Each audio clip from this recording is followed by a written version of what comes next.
সকলকে আসসালামু আলাইকুম। আশা করি ভালো আছেন। তো আজকের রেসিপি হচ্ছে কুলি পিঠা।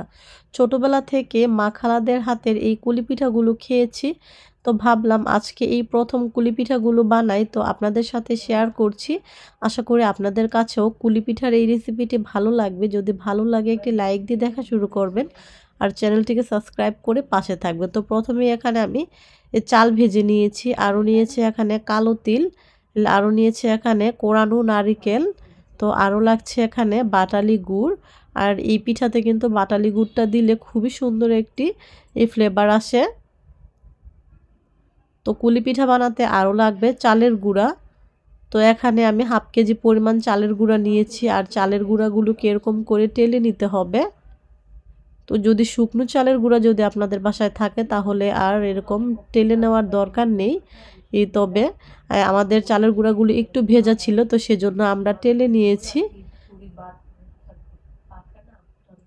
তো এরপর সেই শুকনো আর টালা চালের গুঁড়াগুলো একটা সাইডে রেখে দিব। তো চালটা কিভাবে ভেজেছি চলেন আপনাদের সাথে শেয়ার করি। একটু পানি আর একটু পরিমাণ লবণ দিয়ে চালগুলোকে মেখে নিয়েছি। এরপর যেই হাঁড়িতে চালের গুঁড়াগুলো ভেজেছি সেই হাঁড়িতেই এখানে চালগুলোকে ভেজে নিচ্ছি। তো এই পর্যায়ে কিন্তু চুলার আঁচটা মিডিয়ামে রেখে এরপর চালগুলোকে ভেজে নিতে হবে।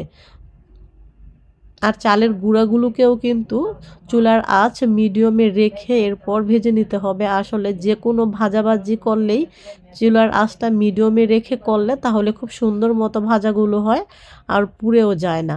তো দেখতেই পাচ্ছেন চালগুলো কিন্তু অলরেডি ভাজা হয়ে গিয়েছে।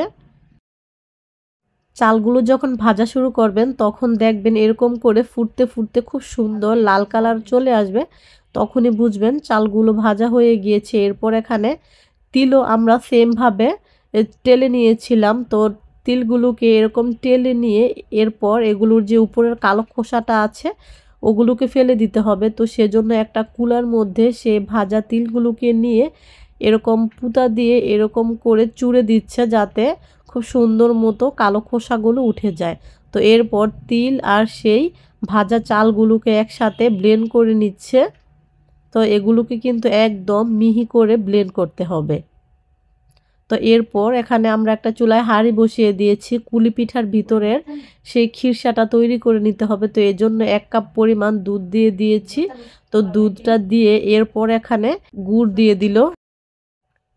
এরপর দিয়ে দিল সেই নারকেল কোরানোগুলোকে। তো আমাদের নারকেলগুলো ফ্রিজে ছিল, তো সেজন্য একটু বরফ বরফ হয়ে গিয়েছে, এতে কোনো সমস্যা নেই। এরপর দিয়ে দিল 1 চিমটি পরিমাণ লবণ। তো এরপর একটা চামচের সাহায্যে এরকম নেড়ে চেড়ে দিচ্ছে। তো পিঠাগুলো কিন্তু আজকে আমি একা বানাচ্ছি না, আমি আর আমার ছোট ভাইয়ের বউ আমরা দুইজন মিলেই পিঠাগুলো বানাচ্ছি। তো আমাদের প্রথম এই দুজনের একা একা পিঠা বানানো। এর আগে আমরা অনেকবার বানিয়েছি, তবে মা বা শাশুড়ি ওরা আমাদের হেল্প করেছিল। তো এইবার আমাদের হেল্প করার মতো কেউ নেই, আমরা দুজন একা একাই বানাচ্ছি। তো এখানে আমরা 2 থেকে 3 চামচ পরিমাণ চিনি দিয়ে দিলাম, কারণ গুড়ে কিন্তু খুব বেশি একটা মিষ্টি হয় না। তো একটু পরিমাণ চিনি মনে হয়েছে দেওয়া লাগবে, তো আমরা দিয়ে দিয়েছি। এরপর সেই তিল আর চালের গুঁড়াটা দিয়ে দিলাম। আর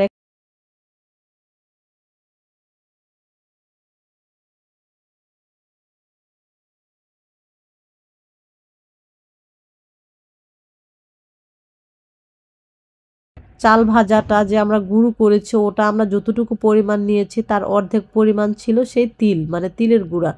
তো এরপর চালের গুঁড়া আর সেই তিলের গুঁড়াটা দিয়ে কিন্তু খুব বেশি আর নাড়াচাড়ার দরকার নেই। তো দেখতেই পারছেন অলরেডি খুব সুন্দর মতো খিরসাটা হয়ে গিয়েছে। এরপর এটাকে নামিয়ে ফেলেছি।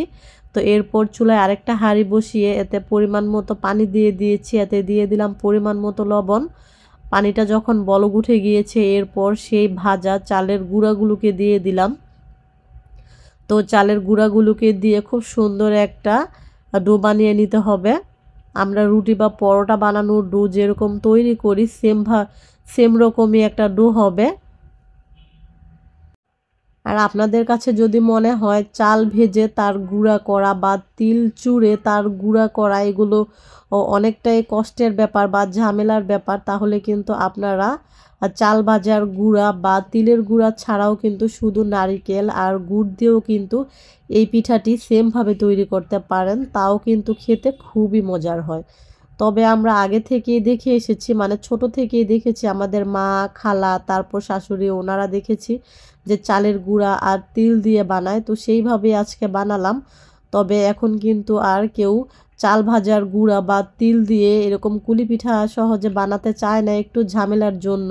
শুধু নারিকেল আর গুড়ের একটা শিরা তৈরি করে এরপর এরকম কুলি পিঠা বানিয়ে ফেলে, তো ওইভাবেও কিন্তু খুবই ভালো লাগে।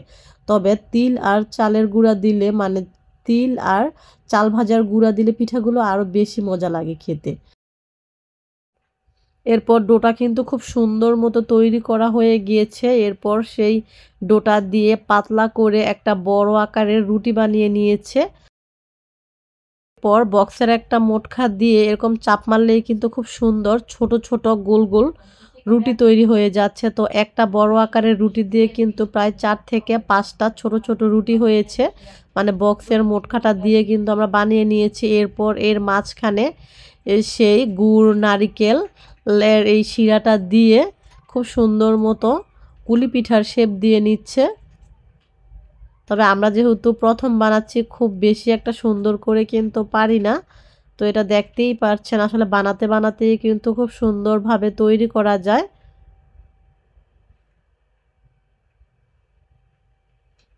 তো দেখতেই পারছেন খুব সুন্দর মতো কিন্তু একটা পিঠা তৈরি হয়ে গিয়েছে। এটা হলো একটা ডিজাইন। এরপর আমি আপনাদের দেখাবো সবচেয়ে সহজ পদ্ধতি, যারা কখনোই কুলি পিঠার সুন্দর একটা শেপ দিতে পারেন না তাদের জন্য। এরপর বড় একটা রুটি বানিয়ে, তো দেখতেই পারছেন মাঝখানে সেই নারিকেল আর গুড়ের শিরাটা দিয়ে এরপর খুব সুন্দর মতো একটা পিঠা তৈরি করে ফেলেছি। এরপর ছুরি দিয়ে এরকম করে কেটে কুলি পিঠার একটা শেপ দিয়ে নিচ্ছি। তো এটা কিন্তু আপনারা স্ক্রিনে দেখতেই পারছেন কিভাবে বানাচ্ছি। আমার মনে হয় কুলি পিঠার সবচেয়ে সহজ পদ্ধতি এটা। তো বড় সাইজের একটা রুটি দিয়ে প্রায় 3 থেকে 4টা কুলি পিঠা কিন্তু তৈরি করে ফেলা যাবে, আর এটা কিন্তু খুবই সহজ। তো দেখতেই পারছেন একটা রুটি দিয়ে কিন্তু আমি 4টা পিঠা তৈরি করেছি। প্রসেসিংটা আপনারা স্ক্রিনে দেখতেই পারছেন খুব সুন্দর করে কিন্তু। এরপর ছুরি দিয়ে কেটে একটু এরকম করে চেপে চেপে দিলেই কিন্তু তৈরি হয়ে যায়। যারা সবচেয়ে সহজভাবে তৈরি করতে চাচ্ছেন, তো তাদের জন্য কিন্তু এই পদ্ধতিটা। আমার মনে হয় এর চাইতে সহজ কোনো পদ্ধতি আর হতে পারে না। আবার এখন কিন্তু কুলি পিঠার ডাইস বের হয়েছে, তো সেই ডাইস দিয়েও কিন্তু আপনারা কুলি পিঠা খুব সহজেই তৈরি করে ফেলতে পারেন, এটাও সহজ। তবে আমাদের বাসায় কুলি পিঠার ডাইসটা যেহেতু ছিল না, তো আমরা হাতেই তৈরি করেছি। তো দেখতেই পাচ্ছেন এখানে আমরা কিন্তু অনেকগুলো পিঠাই তৈরি করেছি। তো এবার এই কুলি পিঠাগুলোকে ভেজে নিব। তো অনেকেই কিন্তু এগুলোকে ভাপ দিয়ে নেয়, তো তো আপনারা চাইলেও কিন্তু এগুলোকে রাইস কুকারে ভাপ দিয়ে নিতে পারেন। তবে আমার কাছে মনে হয় তেলে ভেজে নিলেই খেতে বেশি ভালো লাগে, পিঠাগুলো অনেকটাই মচমচে হয়। তো সেজন্য আমি পিঠাগুলোকে তেলে ভেজে নিচ্ছি। তবে আগে আমরা দেখতাম আমাদের মা খালারা ওনারা তেলে ভাজতো না, ওনারা ভাপ দিয়ে পিঠাগুলো তৈরি করতো। তো ভাপ দিয়ে তৈরি করলেও পিঠাগুলো অন্যরকমের একটা মজা লাগে, আবার তেলে ভাজলেও পিঠাগুলো ভালোই লাগে খেতে। দুইভাবেই খাওয়া যায়, তবে তেলের ভাজাটা একটু মচমচে করে। তো দেখতেই পারছেন খুব সুন্দর কালার হয়েছে মাশাল্লাহ, আর এই পিঠাগুলো কিন্তু খুবই মচমচে। তো আশা করি আজকের এই সহজভাবে তৈরি করা কুলি পিঠার রেসিপিটি ভালো লেগেছে।